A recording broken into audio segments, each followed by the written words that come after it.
Have you ever looked at a photo of yourself and thought, oh, is that really me? My nose looks bigger, my face wider, my eyes just off. You're not alone. Millions of people look at their pictures and feel like their phone is lying to them. And you know what? It is. Before we expose the hidden geometry behind this digital deception, if you want us to keep revealing the invisible math that runs your world, make sure to hit that subscribe button now. It tells YouTube you want more videos like this. That perfectly normal face you see in the mirror every morning, your phone camera distorts it, often making you look worse.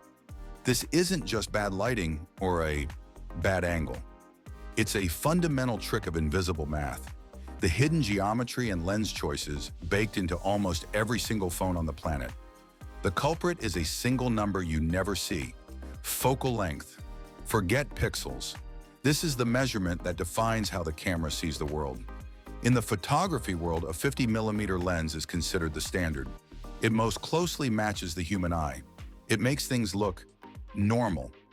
But almost every front-facing phone camera, and even some rear cameras, use a wide-angle lens, usually around 24 to 28 millimeters. Why? Because camera manufacturers want your photos to capture more background, not just your face. This is the geometry that lies to you. The wide-angle lens introduces what photographers call barrel distortion. This is the invisible math at work. The camera is forced to fit a huge field of view onto a tiny, flat sensor, so it pushes everything near the edges outward. The closer you are to a wide lens, the more extreme the push. Focal length is only half the problem. The other half is perspective, and this is controlled entirely by your distance to the lens. Think back to basic geometry. Objects closer to the viewer look disproportionately large compared to objects farther away. When you take a selfie, your arm can only stretch so far. The average distance between your face and the lens is less than 18 inches. This is the fatal distance. Your nose, being the closest part of your face to the lens, is magnified and pushed forward. Your ears and the sides of your head, being millimeters farther away, are shrunk and pushed back. This phenomenon, where the nearest objects are exaggerated, is called perspective distortion. It's why your forehead can look bulbous, your nose wide, and your jawline indistinct. The math of the camera is creating a portrait that is physically impossible in the real world. Why does the mirror show you one thing and the camera another? Your mirror is a mirror, a constant reflection. But your mirror image is also based on two things: your favorite angles and the fact that you are always moving. You've adapted to your reflection. The photo is a frozen, distorted slice of geometry. So how do you beat the math? The solution is simple geometry. You need to simulate that 50mm human eye lens.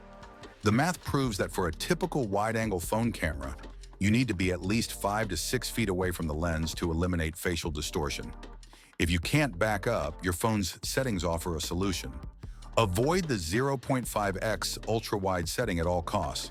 Instead, use the 2x telephoto zoom.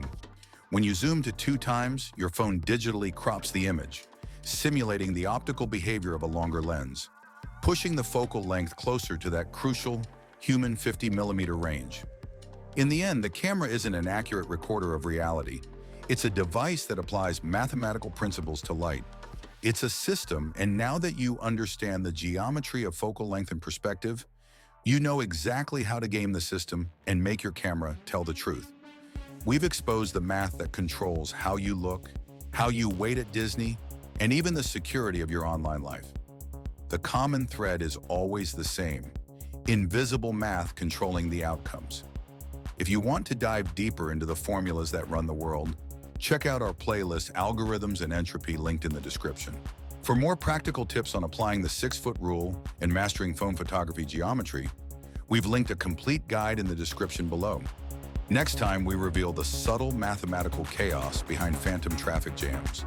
This is the Undefined Edit. See you next time.